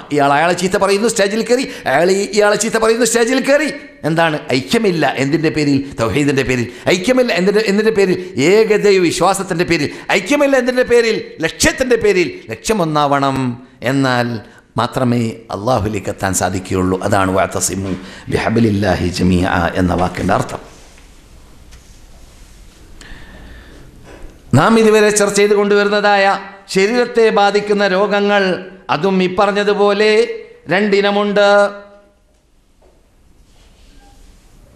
ചിലത് കാരണമറിയുന്നത്, ചിലത് കാരണമറിയാത്തത്. കാരണമറിയുന്ന രോഗമാണെങ്കിൽ അതിനെ ചികിത്സിക്കാൻ എളുപ്പമാണ്. കാരണമറിയുന്ന രോഗം പലപ്പോഴും ശാരീരികമായ രോഗത്തിനായിരിക്കും ഉണ്ടാവുക. കാരണമറിയാം, അത് കാലിടിച്ചു, അല്ലെങ്കിൽ കൈയിടിച്ചു, അല്ലെങ്കിൽ പ്രഷർ വന്ന്, അല്ലെങ്കിൽ ഷുഗർ കയറി, ഇന്നൊക്കെ കാരണങ്ങൾ അറിയും. അപ്പോൾ അതിന് ചികിത്സിക്കാൻ സാധിക്കും. ചിലത് കാരണം അറിയാത്തതായിരിക്കും. എന്ത്? ഡോക്ടർമാരുടെ അടുക്കൽ പോയി ഒരു പ്രയോജനമില്ല, മരുന്ന് കഴിച്ചു ഒരു പ്രയോജനമില്ല. കുട്ടിക്ക് രോഗം തന്നെ, അല്ലെങ്കിൽ ആ സഹോദരന് രോഗം തന്നെ, ആ സഹോദരിക്ക് രോഗം തന്നെ, എന്താ രോഗം ആർക്കും കണ്ടുപിടിക്കാൻ സാധിക്കുന്നില്ല. അങ്ങനെയുള്ള ഇനവും ഉണ്ടാകും. എന്തിൻ്റെ കൂട്ടത്തിൽ? രോഗങ്ങളുടെ കൂട്ടത്തിൽ. വിശദമായിട്ട് ഈ ക്ലാസ്സിൽ പൂർത്തിയാക്കാൻ പറ്റാത്ത ഭാഗങ്ങൾ അടുത്ത ക്ലാസ്സിൽ സംസാരിക്കുമ്പോഴായിരിക്കും ഇനങ്ങളുടെ വിശദീകരണങ്ങൾ നിങ്ങൾ കേൾക്കുക. ഈ രൂപത്തിലുള്ള ചികിത്സ ശാരീരികമായി അറിയപ്പെടുന്ന രോഗത്തിൻ്റെയോ അറിയപ്പെടാത്ത രോഗത്തിൻ്റെയോ ചികിത്സയായിട്ട് നാം കണ്ടുപിടിക്കേണ്ടതായ നേരത്തെ പറഞ്ഞ പ്രതിരോധമല്ലാത്ത വേറെയും പ്രതിരോധ വകുപ്പുകളുണ്ട്. അതും സൗകര്യമുണ്ടെങ്കിൽ കേട്ടുകൊണ്ട് അവസാനിക്കാം. അതിനു മുമ്പായി ഇങ്ങനെയുള്ളതായ രോഗങ്ങൾക്ക് ചികിത്സ നൽകുക എന്നത് നാം പഠിച്ചു വന്ന, ഇവിടെ നൗഫൽ മൗലവി നോട്ടാക്കാൻ ആരംഭിച്ചപ്പോൾ 4-ാം നമ്പർ നോട്ടിൽ നിങ്ങൾ പഠിച്ചതായ തവക്കുലിനെതിരാണോ? അതുകൂടി പഠിക്കണം. തവക്കുൽ എന്ന് പറയുന്ന ഒരു വിശ്വാസപരമായ കാര്യം നാം പഠിച്ചല്ലോ. തവക്കൽ അലല്ലാഹി ഫഹുവ ഹസ്ബു, അല്ലാഹുവിലേക്ക് ഒരാൾ ബരമേൽപ്പിച്ചു കഴിഞ്ഞാൽ അല്ലാഹുവന് മതി, അല്ലേ? ഹസ്ബി അല്ലാഹു വ നിഅമൽ വകീൽ, അല്ലാഹ് എനിക്ക് മതി, ഏൽപ്പിക്കാൻ പറ്റിയവൻ അവനാണ്. ബുഖാരി സഹിഹ ഹദീസിൽ കാണാം, മഹാനായ ഇബ്രാഹിം അലൈഹിസ്സലാം തീയിലേക്ക് എറിയപ്പെടുന്ന രംഗത്തിൽ പറഞ്ഞ പദമാണതെന്ത്? ഏത്? ഹസ്ബി അല്ലാഹു വ നിഅമൽ വകീൽ, അല്ലാഹ് എനിക്ക് മതി, ഏൽപ്പിക്കാൻ പറ്റിയവൻ അവനാണ്. അതിൻ്റെ മുമ്പിൽ വേറെ ഹദീസുകളിലൂടെ ഈ പറഞ്ഞ ഭാഗം സഹിയാണ്, മറ്റൊന്നും സഹി തന്നെയാണ്, പക്ഷേ ഇത്ര കട്ടിയുള്ളതല്ല. വേറെ ഹദീസിലൂടെ കാണുന്നു, ജിബ്രീൽ വന്നിട്ട് ചോദിച്ചു പോലോ, വല്ല ആവശ്യമുണ്ടോ ഇബ്രാഹിമേ എന്ന് ചോദിക്കുന്ന രംഗം നിങ്ങൾക്കറിയാമല്ലോ. തീ കുണ്ടാരത്തിലേക്ക് വലിച്ചെറിയപ്പെടുന്നു. അന്തരീക്ഷം മുഴുവനും ചൂട് പിടിച്ചുകൊണ്ട് പറവകൾക്ക് പറക്കാൻ സാധിക്കാത്ത രൂപത്തിലുള്ള ചൂട് എന്നാണ് മുഫസ്സിറുകൾ പറയുന്നത്. പറവകൾക്ക് പറക്കാൻ പറ്റാത്ത രൂപത്തിലുള്ള ചൂട് അന്തരീക്ഷം. കാരണം നമ്മുടെ മുംബൈയിലൊക്കെ മുഹറം മാസം 10 പോക്കിൻ്റെ ദിവസത്തിൽ നേർച്ചയാക്കിയിട്ട് പെണ്ണുങ്ങൾ ഒരുമിച്ച് കൂടി നിങ്ങൾ കണ്ടിട്ടുണ്ടല്ലോ, ആണുങ്ങളും പെണ്ണുങ്ങളും. വലിയ വലിയ പട്ടണത്തിലൊക്കെ, ലക്നോ, ബോംബെ പോലത്തെ ഷിയാക്കൾ കൂടുതലുള്ള നാടുകളിൽ ഞാൻ കണ്ടിട്ടുണ്ട്. ഒരവസരത്തിൽ എന്താ നേർച്ചയാക്കിയതാണ്. എന്ത് നേർച്ച? ഈ പോക്ക് കാണാൻ നേർച്ചയാക്കുക, ഈ കുത്തുന്ന കാണാനും വലിക്കുന്ന കാണാനും നേർച്ചയാക്കുക, ഇതിലല്ലേ? ഇങ്ങനെയുള്ള അപ്പോൾ വേറെ പണ്ട് ഇബ്രാഹിം നബിയുടെ കാലഘട്ടത്തിലുള്ള നേർച്ച പറയുമ്പോൾ ഇത് നമ്മെ ബാധിക്കുന്നില്ല എന്ന് പറയാതിരിക്കാൻ വേണ്ടിയാണ്. ഇത് ഇന്നത്തെ അന്ധവിശ്വാസത്തിൽ ഉത്കൃഷ്ടത്തിലേക്ക് മനുഷ്യന്മാരിലിട്ട് പലരും എത്തിയ കാലഘട്ടമാണിത്. നെഞ്ചു കീറുന്നതും തോന്നിവാസം കാട്ടുന്നതും കാണാൻ നേർച്ചയാക്കി വരാം. ഘോഷയാത്ര കാണാൻ നേർച്ചയാക്കി നമ്മുടെ നാട്ടിലും പലരും പോകുമ്പോൾ. ഏത് ഘോഷയാത്ര?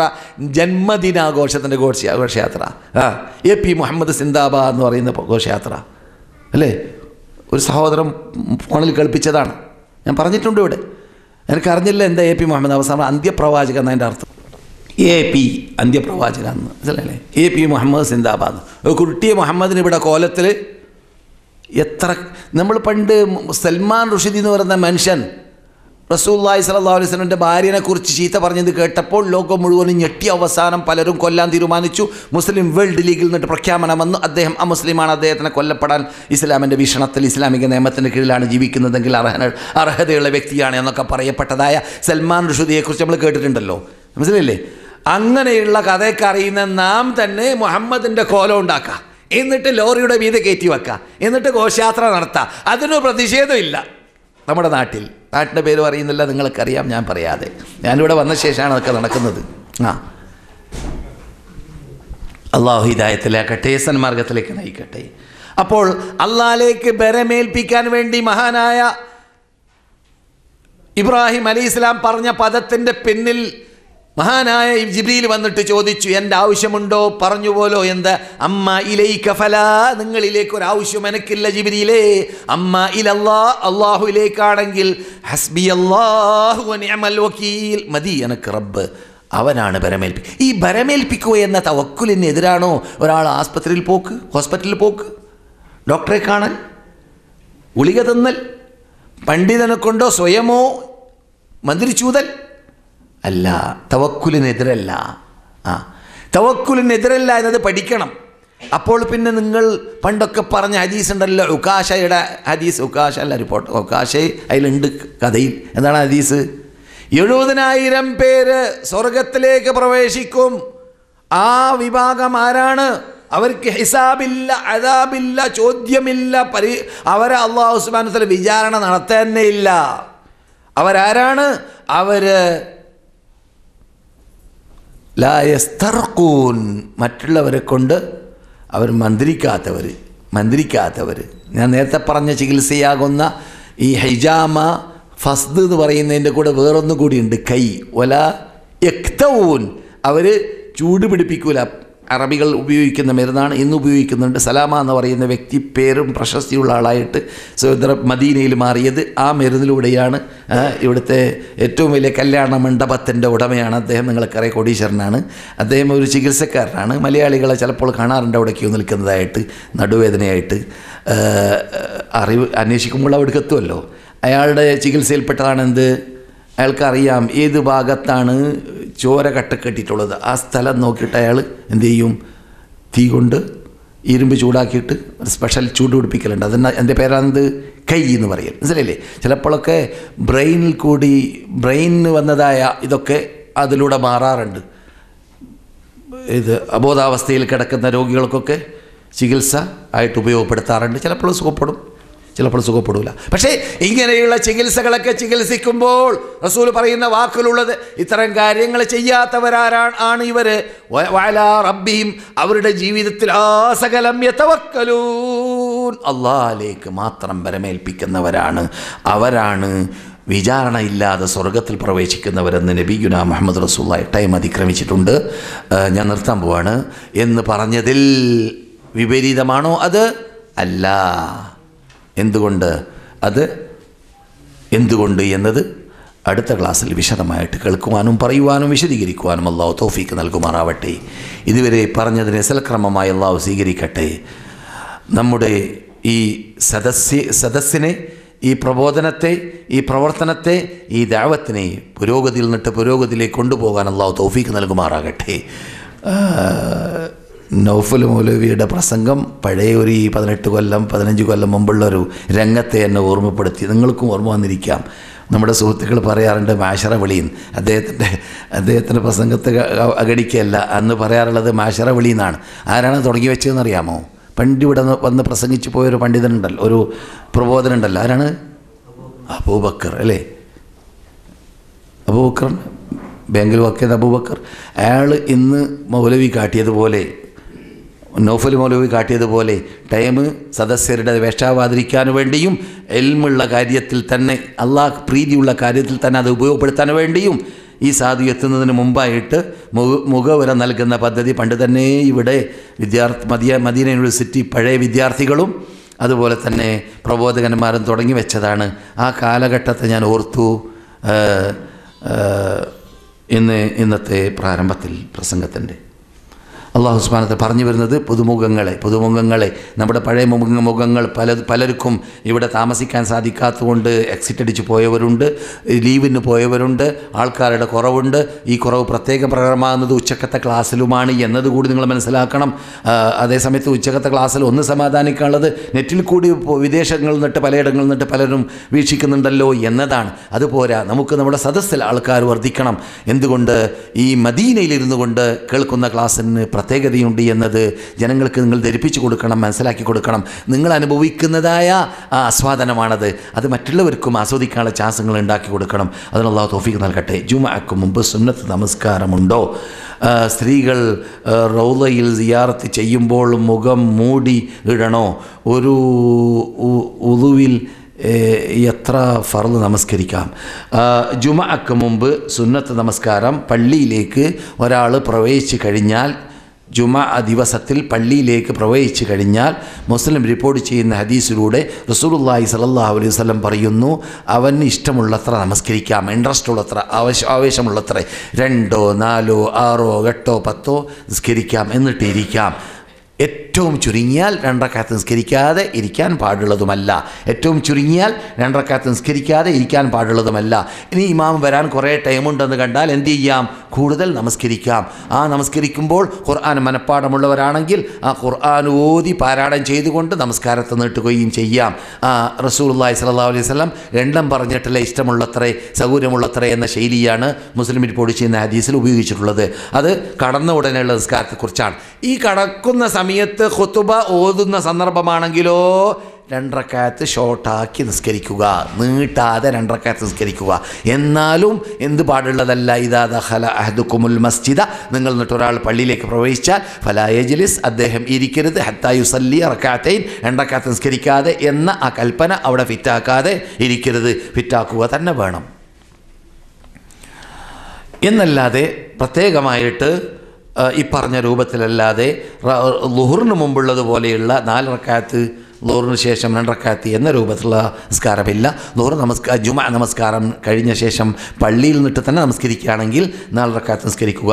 വീട്ടിലേക്ക് പോയിട്ടാണെങ്കിൽ 2 റക്അത്ത് നിസ്കരിച്ചാലും മതിയാവുന്നതാണ്. സ്ത്രീകൾ റൗളയിലേക്ക് സിയാറത്ത് ചെയ്യുമ്പോൾ, റൗള എന്ന് പറഞ്ഞാൽ റസൂലുള്ളാഹി സ്വല്ലല്ലാഹു അലൈഹി വസല്ലമിൻ്റെ വീട്ടിൻ്റെയും റസൂലുള്ളാഹിൻ്റെ മിമ്പറിൻ്റെയും ഇടയിലുള്ള സ്ഥലമാണ്. അവിടേക്ക് ആ ഭാഗത്തിലേക്ക് എത്താനുള്ള സൗകര്യം ഇവിടുത്തെ മദീന ഉത്തരവാദപ്പെട്ടവർ, മസ്ജിദ് നബവിയുടെ ഉത്തരവാദപ്പെട്ടവർ ചെയ്തു കൊടുക്കുന്നുണ്ട്. അങ്ങനെ എത്തിക്കഴിഞ്ഞാൽ അവരവിടെ എത്തുമ്പോൾ മുഖം മറക്കണോ വേണ്ടെന്നുള്ളതാണ്. അന്യപുരുഷന്മാർ മുമ്പിലുണ്ടെങ്കിൽ മുഖം മറക്കണം. അന്യപുരുഷന്മാർ മുമ്പിലില്ലെങ്കിൽ സ്ത്രീകൾ മാത്രമാണ് അവിടെ ഉള്ളത്, പരിസരത്തിൽ പർദ്ദയുണ്ട് എങ്കിൽ അവിടെ ഭക്തി നഷ്ടപ്പെടാൻ സാധ്യതയില്ല. അപ്പോൾ മുഖം മറക്കേണ്ടതുമല്ല. മുഖം മറക്കുന്ന രൂപത്തിലാണെങ്കിൽ അവർ സുജൂദ് ചെയ്യുമ്പോൾ എന്ത് വേണം? അന്യപുരുഷന്മാർ മുമ്പിലുണ്ടാകുമ്പോൾ അതുകൊണ്ടാണ് ഇസ്ലാമിൽ എന്ത് ചെയ്യുന്നത്? സ്ത്രീകളുടെ ഭാഗത്തിൽ ബാക്കിൽ പുരുഷന്മാർ കാണാത്ത രൂപത്തിൽ റസൂലുള്ളാഹിന്റെ കാലഘട്ടത്തിൽ എവിടെയാണ് സ്ത്രീകൾ നിന്നിരുന്നത്? ഖൈറു സുഫൂഫിൻ നിസാഇ ആഖിറുഹ, സ്ത്രീകളുടെ സഫിൽ അണിയിൽ ഉത്തമമായ അണി ഏതാണ്? അണികൾ ഏതാണ്? ബാക്കിൽ. എന്തിനാണത്? പുരുഷന്മാർ അവരെ കാണാതിരിക്കാൻ വേണ്ടി. പിന്നെ 3ാമത്തെ ചോദ്യം എന്താണ്? ഒരു വുദുവിൽ എത്ര ഫർള് നമസ്കരിക്കാം? എത്ര നിസ്കരിക്കാം, പക്ഷേ വുദു പോകരുതെന്നേ ഉള്ളൂ. മനസ്സിലായില്ലേ? ളുഹർ നമസ്കാരത്തിന് വുദു പിടിച്ചാൽ, ഈ ചോദ്യം പ്രസക്തിയുള്ള ചോദ്യമാണ്. തണുപ്പാണ്, അതുകൊണ്ടാണ് ആ ചോദ്യം. അപ്പോൾ ളുഹർ നമസ്കാരത്തിന് വുദു പിടിച്ചാൽ ഓർമ്മയോടുകൂടി വുദു നഷ്ടപ്പെട്ടില്ല എന്ന് ഓർമ്മയോടുകൂടി നിർത്താൻ പറ്റുകയാണെങ്കിൽ അതേ ളുഹർ നമസ്കാരത്തിലുള്ള വുദുവിലൂടെ എന്ത് ചെയ്യാം? അസ്ർ നമസ്കരിക്കാം, മഗ്രിബ് നമസ്കരിക്കാം, ഇശാ നമസ്കരിക്കാം, തെറ്റില്ല. പക്ഷേ എന്ത് വേണം? ഓർമ്മ വേണം, നഷ്ടപ്പെട്ടിട്ടില്ല ഒളു എന്നത്. ഇതെന്താണ്, കുറച്ച് നീണ്ടതാണല്ലോ. വലൈക്കും അസ്സലാം വറഹ്മത്തുള്ളാഹി. 3 ചോദ്യങ്ങൾ. 1, കണ്ണേറോ മാറണമോ? കാരണം ഒരാൾക്ക് സാമ്പത്തിക നഷ്ടം വന്നേക്കാൻ സാധ്യതയുണ്ടോ? 2, കണ്ണേറും സെഹറും തനിക്ക് ബാധിച്ചിരിക്കാൻ സാധ്യതയുണ്ടെന്ന് തോന്നിയാൽ അയാൾ പ്രതിവിധിയായിട്ട് എന്ത് ചെയ്യണം? 3, ശുബ്ഹാത്ത്, ഷഹ്വാത്ത് എന്നീ രോഗങ്ങളിൽ നിന്നും രക്ഷ കിട്ടാൻ യാ മുഖല്ലിബൽ ഖുലൂബ് സബ്ബിത് ഖൽബി അലാ ദീനിക് എന്ന് ദുആ ചെയ്താൽ മാത്രം മതിയോ? ദുആ ചെയ്താൽ മാത്രം പോരാ, അതിനുവേണ്ടി പ്രവർത്തിക്കണം. ആ ദുആ മാത്രം മതിയോ എന്നതാണ് ചോദ്യമെങ്കിൽ ധാരാളം ദുആകൾ, പ്രാർത്ഥിക്കാൻ പറ്റുന്ന ദുആകളുണ്ട്. اللهم اكفنا بحلالك عن حرامك وبطاعتك عن معصيتك وبفضلك عمن سواك പോലത്തെ ഹറാമിൽ നിന്നിട്ട് രക്ഷപ്പെട്ട് ഹലാല് കൊണ്ട് പ്രീതിപ്പെടുന്നതായ അല്ലാഹുമ്മ അഇന്നി അലാ ദിക്രിക വശുക്രിക വഹുസ്നി ഇബാദതിക പോലത്തെ ധാരാളം പ്രാർത്ഥനകൾ വേറെയുണ്ട്. എന്നല്ലാതെ പ്രാർത്ഥിച്ചാൽ മാത്രം പോരാ, പ്രാർത്ഥിക്കുന്നതോടൊപ്പം സബ്ബിത് ഖൽബി എന്ന ആ പദം ഫിറ്റാക്കാൻ വേണ്ടി പരിശ്രമിക്കണം. ആദ്യം പറഞ്ഞ 2 ചോദ്യത്തിന് ക്ലാസ് മെമ്പർ ആയിരിക്കുമല്ലോ ചോദ്യവക്താവ്, ആദ്യം ചോദിച്ച 2 ചോദ്യത്തിന് അടുത്ത ക്ലാസ്സുകളിലൂടെയാണ് മറുപടി. കാരണം അടുത്ത ക്ലാസ്സുകൾ ഏകദേശം ആ വിഷയവുമായിട്ട് ചർച്ച ചെയ്യുന്നതായ ഭാഗമായിരിക്കും. അള്ളാഹു ഇതുവരെ പറഞ്ഞതിനെ സൽക്കർമ്മമായി സ്വീകരിക്കട്ടെ. കേട്ടതിൽ നിന്നിട്ട് അമൽ ചെയ്യേണ്ട ഭാഗങ്ങൾ അമൽ ചെയ്യാൻ തൗഫീഖ് നൽകട്ടെ.